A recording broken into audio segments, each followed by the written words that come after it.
ਇਹ ਹਫ਼ਤਾਵਾਰ ਬਾਈਬਲ ਦਾ ਦਰਸੀ ਵਾਜ਼ Plainfield Christian Science Church Independent ਵੱਲੋਂ ਹੈ, ਜਿਹੜਾ ਨਿਊ ਜਰਜ਼ੀ ਅਮਰੀਕਾ ਵਿੱਚ ਹੈ।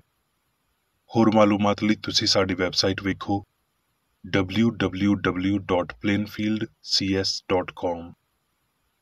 ਇਹ ਸਬਕ 12 ਅਕਤੂਬਰ 2025 ਇਤਵਾਰ ਦੇ ਦਿਨ ਹਫ਼ਤੇ ਦੇ ਅਖੀਰ ਉੱਤੇ ਤੁਹਾਡੇ ਪੜ੍ਹਨ ਲਈ ਤਿਆਰ ਕੀਤਾ ਗਿਆ ਹੈ।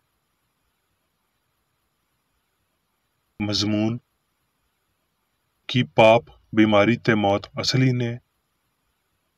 ਸੁਨਹਿਰੀ ਮਤਨ: ਯੂਹੰਨਾ: ਮੈਂ ਤੁਹਾਨੂੰ ਸੱਚ ਆਖਦਾ ਵਾਂ ਭਈ ਜਿਹੜਾ ਮੇਰੇ ਉੱਤੇ ਈਮਾਨ ਰੱਖਦਾ ਏ, ਇਹ ਕੰਮ ਜਿਹੜੇ ਮੈਂ ਕਰਦਾ ਵਾਂ ਉਹ ਵੀ ਕਰੇਗਾ, ਬਲਕਿ ਇਹਨਾਂ ਤੋਂ ਵੀ ਵੱਡੇ ਕਰੇਗਾ, ਕਿਉਂ ਜੇ ਮੈਂ ਪਿਓ ਦੇ ਕੋਲ ਜਾਂਦਾ ਵਾਂ। ਮਸੀਹ ਯਸੂ। ਜਵਾਬੀ ਪੜ੍ਹਾਈ। ਫਿਲਪੀਓ: ਉਂਝ ਦਾ ਹੀ ਮਜ਼ਾਜ ਰੱਖੋ ਜਿਵੇਂ ਮਸੀਹ ਦਾ ਸੀ। ਭਾਵੇਂ ਉਹ ਰੱਬ ਦੀ ਸੂਰਤ ਉੱਤੇ ਸੀ, ਫਿਰ ਵੀ ਉਹਨੇ ਰੱਬ ਦੇ ਬਰਾਬਰ ਹੋਣ ਨੂੰ ਕਬਜ਼ੇ ਵਿੱਚ ਰੱਖਣ ਵਾਲੀ ਸ਼ੈ ਨਹੀਂ ਸਮਝਿਆ, ਬਲਕਿ ਆਪਣੇ ਆਪ ਨੂੰ ਖਾਲੀ ਕਰ ਦਿੱਤਾ ਤੇ ਖਾਦਮ ਦੀ ਸ਼ਕਲ ਲੈ ਲਈ।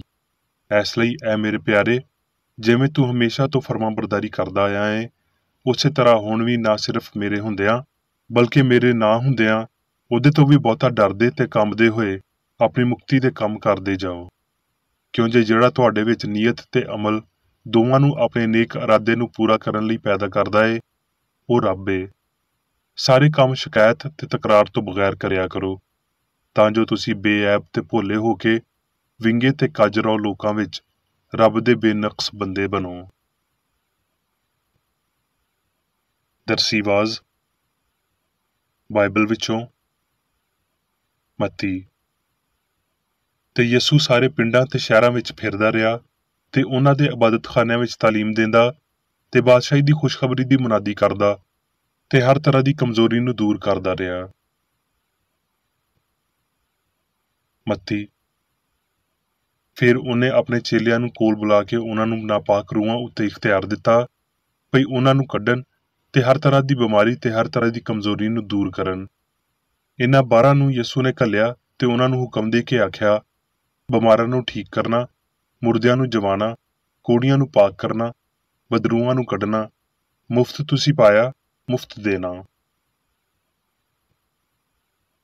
ਲੂਕਾ। ਫਿਰ ਯਸੂ ਰੂਹ ਦੀ ਕੁਵਤ ਨਾਲ ਭਰਿਆ ਹੋਇਆ ਗਲੀਲ ਵਿੱਚ ਪਰਤ ਕੇ ਆਇਆ ਤੇ ਚਾਰੋਂ ਪਾਸੇ ਉਹਦੀ ਧੁੰਮ ਮਚ ਗਈ। ਫਿਰ ਉਹ ਗਲੀਲ ਦੇ ਸ਼ਹਿਰ ਕੁਫਰਨਹੂਮ ਨੂੰ ਗਿਆ ਤੇ ਸਬਤ ਦੇ ਦਿਨ ਉਹਨਾਂ ਨੂੰ ਤਾਲੀਮ ਦੇ ਰਿਹਾ ਸੀ, ਤੇ ਲੋਕ ਉਹਦੀ ਤਾਲੀਮ ਤੋਂ ਹੈਰਾਨ ਸੀ, ਕਿਉਂ ਜੇ ਉਹਦਾ ਕਲਾਮ ਇਖਤਿਆਰ ਦੇ ਨਾਲ ਸੀ। ਤੇ ਇਬਾਦਤਖਾਨੇ ਵਿੱਚ ਇੱਕ ਬੰਦਾ ਸੀ ਜਿਹਦੇ ਵਿੱਚ ਨਾਪਾਕ ਦਿਓ ਦੀ ਇੱਕ ਰੂਹ ਸੀ।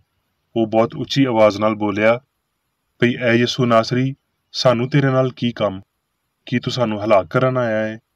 ਮੈਂ ਤੈਨੂੰ ਜਾਣਦਾ ਵਾਂ ਭਈ ਤੂੰ ਕੌਣ ਏ, ਰੱਬ ਦਾ ਕਦੂਸ। ਯਸੂ ਨੇ ਉਹਨੂੰ ਝਿੜਕ ਕੇ ਆਖਿਆ, ਚੁੱਪ ਰਹਿ ਤੇ ਉਹਦੇ ਵਿੱਚੋਂ ਨਿਕਲ ਜਾ।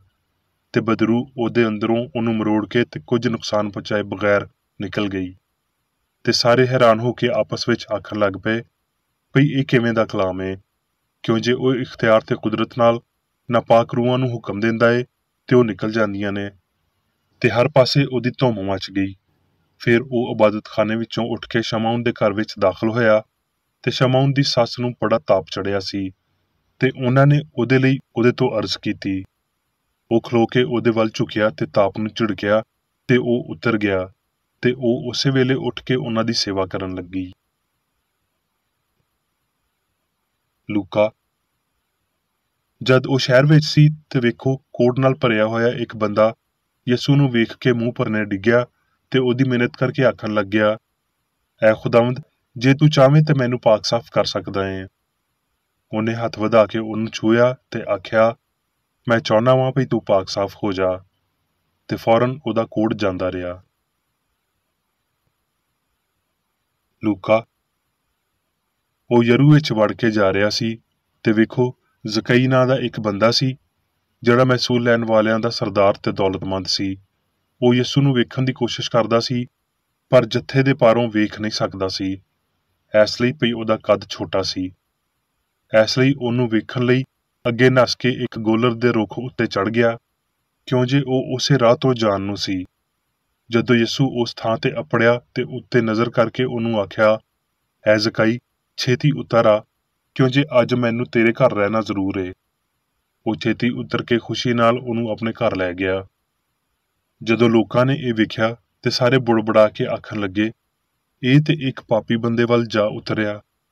ਤੇ ਜ਼ਕਾਈ ਨੇ ਖਲੋ ਕੇ ਖੁਦਾਵੰਦ ਨੂੰ ਆਖਿਆ, ਐ ਖੁਦਾਵੰਦ, ਵੇਖ, ਮੈਂ ਆਪਣਾ ਅੱਧਾ ਮਾਲ ਗਰੀਬਾਂ ਨੂੰ ਦੇਣਾ ਵਾਂ, ਤੇ ਜੇ ਕਿਸੇ ਦਾ ਕੁਝ ਨਾ ਹੱਕ ਲਿਆ ਏ ਤੇ ਉਹਨੂੰ 4 ਗੁਣਾ ਅਦਾ ਕਰ ਦਵਾਂ। ਯਿਸੂ ਨੇ ਉਹਨੂੰ ਆਖਿਆ, ਅੱਜ ਇਸ ਘਰ ਵਿੱਚ ਮੁਕਤੀ ਆਈ ਏ, ਇਸ ਲਈ ਭਈ ਇਹ ਵੀ ਇਬਰਾਹਿਮ ਦਾ ਪੁੱਤਰ ਏ, ਕਿਉਂ ਜੇ ਆਦਮ ਦਾ ਪੁੱਤਰ ਗਵਾਚੇ ਹੋਇਆਂ ਨੂੰ ਲੱਭਣ ਤੇ ਮੁਕਤੀ ਦੇਣ ਆਇਆ ਏ। ਲੂਕਾ। ਇਹਨਾਂ ਗੱਲਾਂ ਤੋਂ ਬਾਅਦ ਖੁਦਾਵੰਦ ਨੇ 70 ਬੰਦੇ ਹੋਰ ਮੁਕਰਰ ਕੀਤੇ, ਤੇ ਜਿਹੜੇ ਸ਼ਹਿਰ ਤੇ ਥਾਂ ਨੂੰ ਆਪ ਜਾਂਦਾ ਸੀ, ਉੱਥੇ ਉਹਨਾਂ ਨੂੰ 2-2 ਕਰਕੇ ਆਪਣੇ ਅੱਗੇ ਘੱਲਿਆ। ਤੇ ਉਹ ਉਹਨਾਂ ਨੂੰ ਆਖਣ ਲੱਗਿਆ, ਭਈ ਫਸਲ ਤੇ ਬਥੇਰੀ ਏ, ਪਰ ਮਜ਼ਦੂਰ ਘੱਟ ਨੇ। ਇਸ ਲਈ ਫਸਲ ਦੇ ਮਾਲਕ ਦੀ ਮਿੰਨਤ ਕਰੋ, ਭਈ ਆਪਣੀ ਫਸਲ ਵੱਢਣ ਲਈ ਮਜ਼ਦੂਰ ਘੱਲੇ। ਉਹ 70 ਖੁਸ਼ ਹੋ ਕੇ ਫੇਰ ਆਏ ਤੇ ਆਖਣ ਲੱਗੇ, ਐ ਖੁਦਾਵੰਦ, ਤੇਰੇ ਨਾਂ ਤੋਂ ਬਦਰੂਆਂ ਵੀ ਸਾਡੇ ਮਾਤਹਿਤ ਨੇ। ਉਹਨੇ ਉਹਨਾਂ ਨੂੰ ਆਖਿਆ, ਮੈਂ ਸ਼ੈਤਾਨ ਨੂੰ ਬਿਜਲੀ ਵਾਂਗਰ ਅਸਮਾਨ ਤੋਂ ਡਿੱਗਦਿਆਂ ਹੋਇਆ ਵੇਖ ਰਿਹਾ ਸੀ। ਵੇਖੋ, ਮੈਂ ਤੁਹਾਨੂੰ ਇਖਤਿਆਰ ਦਿੱਤਾ, ਭਈ ਸੱਪਾਂ ਤੇ ਬਿੱਛੂਆਂ ਨੂੰ ਕੁਚਲੋ, ਤੇ ਵੈਰੀ ਦੀ ਸਾਰੀ ਤਾਕਤ ਉੱਤੇ ਗਾਲਬ ਆਓ, ਤੇ ਤੁਹਾਨੂੰ ਬਿਲਕੁਲ ਕਿਸੇ ਸ਼ੈ ਤੋਂ ਨੁਕਸਾਨ ਨਾ ਪਹੁੰਚੇਗਾ। ਇਹਦੇ ਤੋਂ ਖੁਸ਼ ਨਾ ਹੋਵੋ ਭਈ ਰੂਹਾਂ ਤੁਹਾਡੇ ਮਾਤਹਿਤ ਨੇ, ਬਲਕਿ ਇਹਦੇ ਤੋਂ ਖੁਸ਼ ਹੋਵੋ ਭਈ ਤੁਹਾਡੇ ਨਾਂ ਅਸਮਾਨ ਉੱਤੇ ਲਿਖੇ ਹੋਏ ਨੇ।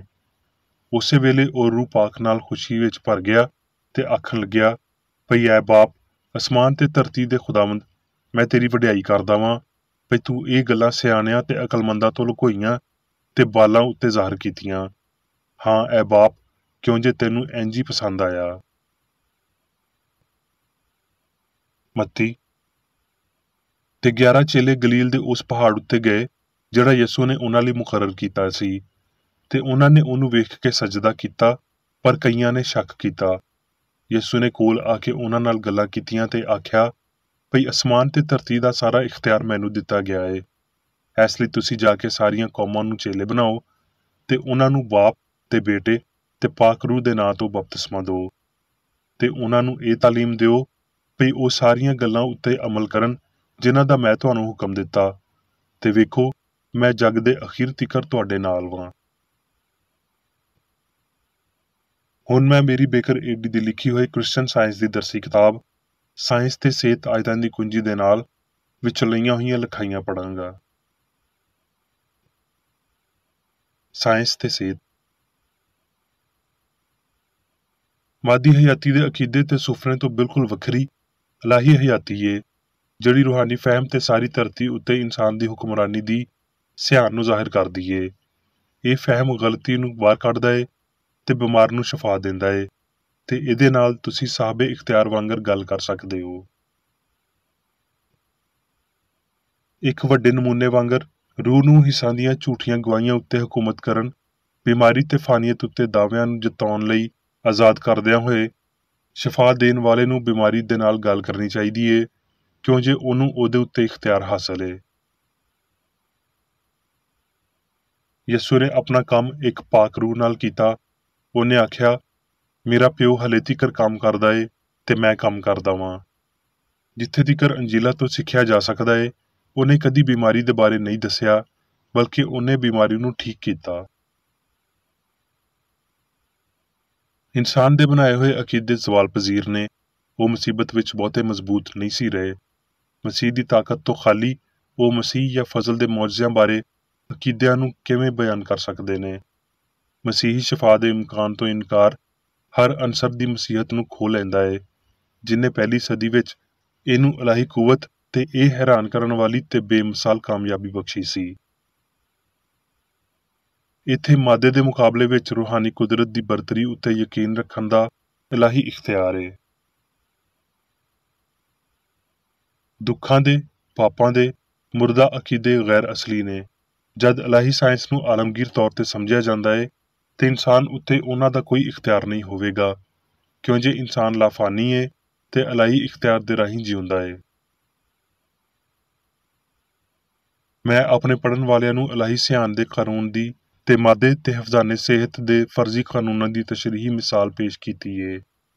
ਇਦਾਂ ਦੀ ਮਿਸਾਲ ਜਿਹਦੇ ਵਿੱਚ ਕ੍ਰਿਸਚਨ ਸਾਇੰਸ ਦੀ ਇਲਤਜਾ ਬਿਮਾਰ ਨੂੰ ਸ਼ਿਫਾ ਦਿੰਦੀ ਏ। ਫਰਜ਼ ਕਰੋ ਇੱਕ ਨਫਸਿਆਤੀ ਮਰੀਜ਼ ਦਾ ਟਰਾਇਲ ਹੁੰਦਾ ਏ, ਜਿੱਦਾਂ ਕੋਈ ਅਦਾਲਤ ਵਿੱਚ ਟਰਾਇਲ ਚੱਲਦੇ ਨੇ। ਇੱਕ ਬੰਦੇ ਉੱਤੇ ਜਿਗਰ ਦੀ ਸ਼ਿਕਾਇਤ ਲਾਉਣ ਦਾ ਇਲਜ਼ਾਮ ਲੱਗਦਾ ਏ। ਮਰੀਜ਼ ਬੁਖਾਰ ਮਹਿਸੂਸ ਕਰਦਾ ਏ, ਸੋਚਦਾ ਏ, ਤੇ ਫਿਰ ਟਰਾਇਲ ਸ਼ੁਰੂ ਹੁੰਦਾ ਏ। ਜ਼ਾਤੀ ਅਹਿਸਾਸ ਮੁੱਦਈ ਏ, ਫਾਨੀ ਇਨਸਾਨ ਹਿਫਾਜ਼ਤ ਕਰਨ ਵਾਲਾ ਏ। ਜ਼ਾਤੀ ਅਹਿਸਾਸ ਲਈ ਝੂਠਾ ਈਮਾਨ ਅਟਾਰਨੀ ਏ।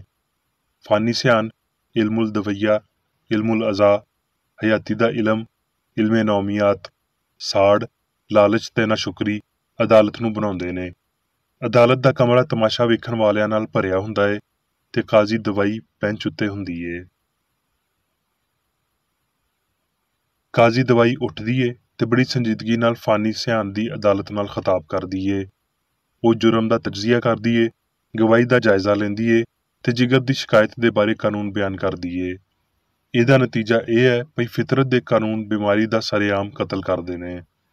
ਸਖਤ ਫਰਜ਼ ਦੀ ਤਾਮੀਲ ਵਿੱਚ ਕ੍ਰਿਸਚਨ ਸਾਇੰਸ ਦੀ ਗੈਰ ਮਸੀਹੀ ਸਲਾਵਾਂ ਨੇ ਇੱਜ਼ਤਮਾਬ ਕਾਜ਼ੀ ਦਵਾਈ ਅਦਾਲਤ ਉੱਤੇ ਜ਼ੋਰ ਦਿੰਦੀ ਏ ਭਈ ਉਹ ਆਪਣੇ ਫੈਸਲੇ ਨੂੰ ਗੈਰ ਮੁਨਾਸਬ ਤਰੀਕੇ ਨਾਲ ਖਰਾਬ ਨਾ ਹੋਣ ਦੇਣ। ਅਜਿਹੇ ਹਾਲਾਤ ਵਿੱਚ ਅਦਾਲਤ ਨੂੰ ਫਾਨੀ ਇਨਸਾਨ ਦੇ ਖਿਲਾਫ ਬਸ ਜ਼ਾਤੀ ਅਹਿਸਾਸ ਦੇ ਸਬੂਤ ਉੱਤੇ ਧਿਆਨ ਦੇਣਾ ਚਾਹੀਦਾ ਹੈ। ਜਿਵੇਂ ਜਿਵੇਂ ਕਾਜ਼ੀ ਅੱਗੇ ਵੱਧਦੀ ਏ, ਕੈਦੀ ਨੂੰ ਬੇਚੈਨੀ ਹੁੰਦੀ ਜਾਂਦੀ ਏ। ਉਹਦਾ ਮੁਖੜਾ ਖੌਫ ਨਾਲ ਪੀਲਾ ਪੈਣ ਲੱਗ ਜਾਂਦਾ ਏ ਤੇ ਮੌਤ ਦੇ ਡਰ ਤੇ ਮਾਯੂਸੀ ਉਹਦੇ ਮੁਖੜੇ ਉੱਤੇ ਆ ਜਾਂਦੇ ਨੇ। ਮੁਕੱਦਮਾ ਅਦਾਲਤ ਨੂੰ ਦਿੱਤਾ ਜਾਂਦਾ ਏ। ਇੱਕ ਥੋੜ੍ਹੀ ਜਿਹੀ ਸਲਾਹ ਨਾਲ ਨਤੀਜਾ ਸਾਹਮਣੇ ਆਉਂਦਾ ਏ ਤੇ ਅਦਾਲਤ ਪਹਿਲੇ ਮਰਹਲੇ ਵਿੱਚ ਹੀ ਜਿਗਰ ਦੀ ਸ਼ਿਕਾਇਤ ਵਾਲੇ ਮੁਜਰਮ ਦਾ ਫੈਸਲਾ ਵਾਪਸ ਲੈ ਲੈਂਦੀ ਏ। ਇਲਾਹੀ ਮੁਹੱਬਤ ਦੇ ਪਰਾਂ ਤੇ ਬਹੁਤ ਤੇਜ਼ ਇੱਥੇ ਇੱਕ ਮੁਰਾਸਲਾ ਆਉਂਦਾ ਏ। ਫਾਂਸੀ ਨੂੰ ਰੋਕ ਦਿੱਤਾ ਜਾਏ, ਕੈਦੀ ਮੁਜਰਮ ਨਹੀਂ ਏ। ਕੈਦਖਾਨੇ ਵਿੱਚ ਹੈਰਤ ਦੀ ਲਹਿਰ ਦੌੜ ਜਾਂਦੀ ਏ। ਕੋਈ ਆਖਦਾ ਏ ਇਹ ਕਾਨੂੰਨ ਤੇ ਇਨਸਾਫ ਦੇ ਖਿਲਾਫ ਏ। ਕਈ ਆਖਦੇ ਨੇ ਮਸੀਹ ਦੀ ਸ਼ਰੀਅਤ ਸਾਡੇ ਕਾਨੂੰਨਾਂ ਉੱਤੇ ਫੌਕੀਅਤ ਰੱਖਦੀ ਏ। ਆਓ ਮਸੀਹ ਦੇ ਮਗਰ ਟੁਰੀਏ। ਕੌਂਸਲ ਦੀ ਸੰਜੀਦਾ ਪੁਖਤਾ ਨਜ਼ਰਾਂ ਫਤਹ ਤੇ ਉਮੀਦ ਦੀ ਲੌ ਜਲਾਉਂਦਿਆਂ ਹੋਏ ਉੱਤੇ ਵੇਖਦੀ ਏ। ਕ੍ਰਿਸਚਨ ਸਾਇੰਸ ਅਚਾਨਕ ਆਲਾ ਅਦਾਲਤ ਵਿੱਚ ਬਦਲ ਜਾਂਦੀ ਏ ਤੇ ਮੁੱਦਈ ਲਈ ਬਹਿਸ ਸ਼ੁਰੂ ਕਰਦੀ ਏ। ਅਦਾਲਤ ਵਿੱਚ ਕੈਦੀ ਨੂੰ ਨਾਇਨਸਾਫੀ ਦੇ ਨਾਲ ਸਜ਼ਾ ਦਿੱਤੀ ਗਈ ਏ। ਉਹਦੀ ਸਜ਼ਾ ਇੱਕ ਅਲਮੀਆ ਸੀ ਤੇ ਇਖਲਾਕੀ ਤੌਰ ਤੇ ਗੈਰ ਕਾਨੂੰਨੀ ਏ। ਫਾਨੀ ਇਨਸਾਨ ਦਾ ਇਸ ਮੁਕੱਦਮੇ ਵਿੱਚ ਕੋਈ ਚੰਗਾ ਵਕੀਲ ਨਹੀਂ ਸੀ। ਫਿਰ ਇਸ ਮੁਕੱਦਮੇ ਵਿੱਚ ਅਦਾਲਤ ਕਾਜ਼ੀ ਦਵਾਈ ਦਾ ਕੀ ਦਾਇਰਾ ਇਖਤਿਆਰ ਸੀ। ਬਾਈਬਲ ਦੀ ਬੋਲੀ ਵਿੱਚ ਮੈਂ ਉਹਨੂੰ ਆਖ ਸਕਦਾ ਵਾਂ ਭਈ ਤੂੰ ਸ਼ਰੀਅਤ ਦੇ ਮੁਤਾਬਕ ਮੇਰਾ ਇਨਸਾਫ ਕਰਨ ਨੂੰ ਬੈਠਾ ਏ ਤੇ ਕੀ ਸ਼ਰੀਅਤ ਦੇ ਖਿਲਾਫ ਜਾ ਕੇ ਮੈਨੂੰ ਮਾਰਨ ਦਾ ਹੁਕਮ ਦੇਣਾ ਏ। ਸਿਰਫ ਇੱਕ ਅਦਾਲਤ ਜਿਹਦੇ ਵਿੱਚ ਕੈਦੀ ਨੂੰ ਪੇਸ਼ ਕੀਤਾ ਜਾ ਸਕਦਾ ਏ, ਉਹ ਸੱਚਾਈ, ਹਯਾਤੀ ਤੇ ਮੌਤ ਦੀ ਅਦਾਲਤ ਏ। ਜੇ ਉਹ ਉਹਨੂੰ ਸਜ਼ਾ ਨਹੀਂ ਦਿੰਦੇ ਤੇ ਤਿੱਬੀ ਜੱਜ ਵੀ ਸਜ਼ਾ ਨਹੀਂ ਦੇਵੇਗਾ ਤੇ ਮੈਂ ਕੈਦੀ ਲਈ ਉਸ ਬਹਾਲੀ ਦੀ ਮਿੰਨਤ ਕਰਦਾ ਵਾਂ ਜਿਹਦੇ ਤੋਂ ਉਹ ਨਾਜਾਇਜ਼ ਤੌਰ ਤੇ ਮਹਿਰੂਮ ਕਰ ਦਿੱਤਾ ਗਿਆ ਏ। ਫਿਰ ਅਟਾਰਨੀ ਕ੍ਰਿਸਚਨ ਸਾਇੰਸ ਅਦਾਲਤ ਆਲਾ ਵੱਲੋਂ ਕਾਨੂੰਨੀ ਕਿਤਾਬ ਯਾਨੀ ਬਾਈਬਲ ਵਿੱਚੋਂ ਇਨਸਾਨੀ ਹਕੂਕ ਦੇ ਕੁਝ ਅਸੂਲ ਪੜ੍ਹਦੀ ਏ ਤੇ ਇਹ ਬਿਆਨ ਵਾਜ਼ਿਆ ਕਰਦੀ ਏ ਕਿ ਬਲੈਕਸਟੋਨ ਦੀ ਨਿਸਬਤ ਬਾਈਬਲ ਹੀ ਚੰਗਾ ਇਖਤਿਆਰ ਏ। ਅਸੀਂ ਇਨਸਾਨ ਨੂੰ ਆਪਣੀ ਸੂਰਤ ਤੇ ਆਪਣੀ ਛਬੀ ਵਾਂਗਰ ਬਣਾਈਏ ਤੇ ਉਹਨਾਂ ਨੂੰ ਇਖਤਿਆਰ ਦਈਏ। ਵੇਖੋ ਮੈਂ ਤੁਹਾਨੂੰ ਇਖਤਿਆਰ ਦਿੱਤਾ, ਸਾਰੀ ਕੁਦਰਤ ਤੇ ਗਾਲਬ ਆਓ ਤੇ ਤੁਹਾਨੂੰ ਬਿਲਕੁਲ ਕਿਸੇ ਸ਼ੈ ਤੋਂ ਨੁਕਸਾਨ ਨਹੀਂ ਅਪੜੇਗਾ। ਜੇ ਕੋਈ ਬੰਦਾ ਮੇਰੇ ਕਲਾਮ ਉੱਤੇ ਅਮਲ ਕਰੇਗਾ ਤੇ ਹਮੇਸ਼ਾ ਤੀਕਰ ਕਦੀ ਮੌਤ ਨੂੰ ਨਾ ਵੇਖੇਗਾ। ਇੱਥੇ ਵਕੀਲ ਦਫਾ ਮੁਕਾ ਦਿੰਦਾ ਏ ਤੇ ਆਲਾ ਅਦਲੀਆ ਦਾ ਚੀਫ ਜਸਟਿਸ ਸ਼ਫਕਤ ਦੇ ਨਾਲ ਤੇ ਆਪਣੀ ਮੌਜੂਦਗੀ ਜ਼ਾਹਿਰ ਕਰਦਿਆਂ ਹੋਏ ਸਾਰੇ ਕਾਨੂੰਨਾਂ ਤੇ ਸ਼ਹਾਦਤਾਂ ਨੂੰ ਸਾਹਮਣੇ ਰੱਖਦਿਆਂ ਹੋਏ ਆਪਣੀ ਕਾਨੂੰਨੀ ਕਿਤਾਬ ਬਾਈਬਲ ਵਿੱਚੋਂ ਬਿਆਨ ਕਰਦਾ ਏ ਕਿ ਕੋਈ ਵੀ ਨਾਮ ਨੇਹਾਦ ਕਾਨੂੰਨ ਜਿਹੜਾ ਸਜ਼ਾ ਬਲਕਿ ਗੁਨਾਹ ਕਰਨ ਤੇ ਆਮਾਦਾ ਕਰਦਾ ਏ, ਉਹ ਖਾਲੀ ਤੇ ਖੋਖਲਾ ਏ। ਰੂਹਾਨੀ ਹਿੱਸਾਂ ਦੀ ਅਦਾਲਤ ਇਸ ਹੁਕਮ ਨਾਲ ਇਤਫਾਕ ਕਰਦੀ ਏ ਤੇ ਉੱਥੇ ਜੱਥੇ ਨਾਲ ਭਰਿਆ ਹੋਇਆ ਰੂਹਾਨੀ ਕਮਰਾ ਗੂੰਜ ਉੱਠਿਆ, ਬੇਕਸੂਰ, ਬੇਕਸੂਰ। ਫਿਰ ਕੈਦੀ ਨਵੇਂ ਜਨਮ, ਤਾਕਤ ਤੇ ਆਜ਼ਾਦੀ ਦੇ ਨਾਲ ਉੱਠਦਾ ਏ। ਅਸੀਂ ਗੌਰ ਕੀਤਾ ਜਦੋਂ ਉਹਨੇ ਆਪਣੀ ਕੌਂਸਲ ਕ੍ਰਿਸਚਨ ਸਾਇੰਸ ਦੇ ਨਾਲ ਹੱਥ ਮਿਲਾਇਆ ਤੇ ਉਹਦੀ ਸਾਰੀ ਵਿਚਾਰਗੀ ਤੇ ਕਮਜ਼ੋਰੀ ਗਾਇਬ ਹੋ ਗਈ ਸੀ। ਉਹਦਾ ਬਦਨ ਧੁੰਦ ਤੇ ਬਾਅਸਰ ਹੋ ਗਿਆ। ਉਹਦਾ ਮੁਖੜਾ ਸਿਹਤਮੰਦੀ ਤੇ ਖੁਸ਼ੀ ਦੇ ਨਾਲ ਚਮਕ ਉੱਠਿਆ। ਇਲਾਹੀ ਮੁਹੱਬਤ ਨੇ ਡਰ ਦੂਰ ਕਰ ਦਿੱਤਾ ਸੀ। ਮਾਦੀ ਇਨਸਾਨ ਜਿਹੜਾ ਹੁਣ ਬਿਮਾਰ ਤੇ ਕੈਦੀ ਨਹੀਂ ਏ, ਟੁਰਦਾ ਏ। ਉਹਦੇ ਪੈਰ ਪਹਾੜਾਂ ਉੱਤੇ ਕੀ ਖੁਸ਼ਨੁਮਾ ਨੇ, ਉਹਦੇ ਵਾਂਗਰ ਜਿਹੜਾ ਖੁਸ਼ਖਬਰੀ ਲਿਆਉਂਦਾ ਏ। ਇਲਾਹੀ ਸਾਇੰਸ ਵਿੱਚ ਜਿੱਥੇ ਦੁਆਵਾਂ ਜ਼ਿਹਨੀ ਤੌਰ ਤੇ ਹੁੰਦੀਆਂ ਨੇ, ਉਹ ਸਾਰੀਆਂ ਉਸ ਰੱਬ ਦੇ ਸਾਹਮਣੇ ਅਪੜਦੀਆਂ ਨੇ ਜਿਹੜਾ ਮੁਸੀਬਤ ਵਿੱਚ ਮੁਸਤੈਦ ਮਦਦਗਾਰ ਏ। ਪਿਆਰ ਆਪਣੀ ਮੁਵਾਫਕਤ ਤੇ ਆਪਣੀਆਂ ਨਵਾਜ਼ਿਸ਼ਾਂ ਵਿੱਚ ਗੈਰ ਜਾਨਬਦਾਰ ਤੇ ਆਲਮਗੀਰ ਏ। ਇਹ ਉਹ ਖੁੱਲਾ ਚਸ਼ਮਾ ਏ ਜਿਹੜਾ ਚੀਖਦਾ ਏ ਭਈ ਹਰ ਉਹ ਬੰਦਾ ਜਿਹੜਾ ਧਰਿਆਇਆ ਏ ਆਪਣੇ ਪਾਣੀ ਦੇ ਕੋਲ ਆਵੇ। ਹੁਣ ਮੈਂ ਮੇਰੀ ਬੇਕਰ ਏਡੀ ਵੱਲੋਂ ਚਰਚ ਮੈਨੂਅਲ ਵਿੱਚ ਦਿੱਤੇ ਹੋਏ ਰੋਜ਼ਾਨਾ ਦੇ 3 ਫਰਜ਼ ਪੜਾਂਗਾ। ਰੋਜ਼ਮर्रा ਦੀ ਦੁਆ। ਇਸ ਚਰਚ ਦੇ ਹਰ ਰੁਕਨ ਦਾ ਇਹ ਫਰਜ਼ ਏ ਭਈ ਉਹ ਹਰ ਰੋਜ਼ ਇਹ ਦੁਆ ਕਰੇ, ਤੇਰੀ ਬਾਦਸ਼ਾਹੀ ਆਵੇ, ਇਲਾਹੀ ਸੱਚਾਈ, ਹਯਾਤੀ ਤੇ ਪਿਆਰ ਦੀ ਸਲਤਨਤ ਮੇਰੇ ਅੰਦਰ ਕਾਇਮ ਹੋਵੇ ਤੇ ਸਾਰੇ ਪਾਪ ਮੈਥੋਂ ਨਿਕਲ ਜਾਣ ਤੇ ਤੇਰਾ ਕਲਾਮ ਸਾਰੇ ਇਨਸਾਨਾਂ ਦੇ ਪਿਆਰ ਨੂੰ ਵਧਾਵੇ ਤੇ ਉਹਨਾਂ ਉੱਤੇ ਹਕੂਮਤ ਕਰੇ। ਮਕਸਦਾਂ ਤੇ ਕੰਮਾਂ ਦਾ ਇੱਕ ਅਸੂਲ। ਨਾ ਕੋਈ ਮੁਖਾਲਫਤ ਤੇ ਨਾ ਕੋਈ ਜ਼ਾਤੀ ਤਾਲੁਕ ਮਾਦਰੀ ਚਰਚ ਦੇ ਕਿਸੇ ਰੁਕਨ ਦੇ ਮਕਸਦਾਂ ਜਾਂ ਕੰਮਾਂ ਉੱਤੇ ਅਸਰ ਕਰਨੇ ਚਾਹੀਦੇ। ਸਾਇੰਸ ਵਿੱਚ ਬਸ ਇਲਾਹੀ ਪਿਆਰ ਹੀ ਹਕੂਮਤ ਕਰਦਾ ਏ ਤੇ ਇੱਕ ਮਸੀਹੀ ਸਾਇੰਸਦਾਨ ਪਾਪ ਨੂੰ ਰੱਦ ਕਰਦਿਆਂ ਹੋਏ ਸੁੱਚੀ ਭਰਾਬੰਦੀ, ਖੈਰਾਤ ਪਸੰਦੀ ਤੇ ਮੁਆਫੀ ਨਾਲ ਪਿਆਰ ਦੀਆਂ ਮਿੱਠੀਆਂ ਸੱਚਾਈਆਂ ਦਾ ਪਰਛਾਵਾਂ ਬਣਦਾ ਏ। ਇਸ ਚਰਚ ਦੇ ਸਾਰੇ ਰੁਕਨਾਂ ਨੂੰ ਸਾਰੇ ਪਾਪਾਂ ਤੋਂ, ਗਲਤ ਤਰ੍ਹਾਂ ਦੀਆਂ ਪੇਸ਼ਨਗੋਈਆਂ, ਮੁਨਸਫੀਆਂ, ਮੁਜ਼ਮਤਾਂ, ਸਲਾਵਾਂ, ਗਲਤ ਅਸਰਾਂ ਨੂੰ ਲੈਣ ਤੇ ਗਲਤ ਅਸਰ ਦੇਣ ਤੋਂ ਆਜ਼ਾਦ ਰਹਿਣ ਲਈ ਹਰ ਰੋਜ਼ ਖਿਆਲ ਰੱਖਣਾ ਚਾਹੀਦਾ ਏ ਤੇ ਦੁਆ ਕਰਨੀ ਚਾਹੀਦੀ ਏ। ਫਰਜ਼ ਲਈ ਚੁਸਤੀ। ਇਸ ਚਰਚ ਦੇ ਹਰ ਰੁਕਨ ਦਾ ਇਹ ਫਰਜ਼ ਏ ਭਈ ਉਹ ਹਰ ਰੋਜ਼ ਜਾਰਹਾਨਾ ਜ਼ਿਹਨੀ ਸਲਾਵਾਂ ਦੇ ਖਿਲਾਫ ਆਪਣੇ ਆਪ ਨੂੰ ਤਿਆਰ ਰੱਖੇ ਤੇ ਰੱਬ, ਆਪਣੇ ਕਾਇਦ ਤੇ ਇਨਸਾਨਾਂ ਲਈ ਆਪਣੇ ਫਰਜ਼ਾਂ ਨੂੰ ਨਾ ਕਦੀ ਭੁੱਲੇ ਤੇ ਨਾ ਕਦੀ ਨਜ਼ਰਅੰਦਾਜ਼ ਕਰੇ। ਉਹਦੇ ਕੰਮਾਂ ਦੇ ਰਾਹੀਂ ਉਹਦਾ ਇਨਸਾਫ ਹੋਵੇਗਾ, ਉਹ ਬੇਕਸੂਰ ਜਾਂ ਕਸੂਰਵਾਰ ਹੋਵੇਗਾ।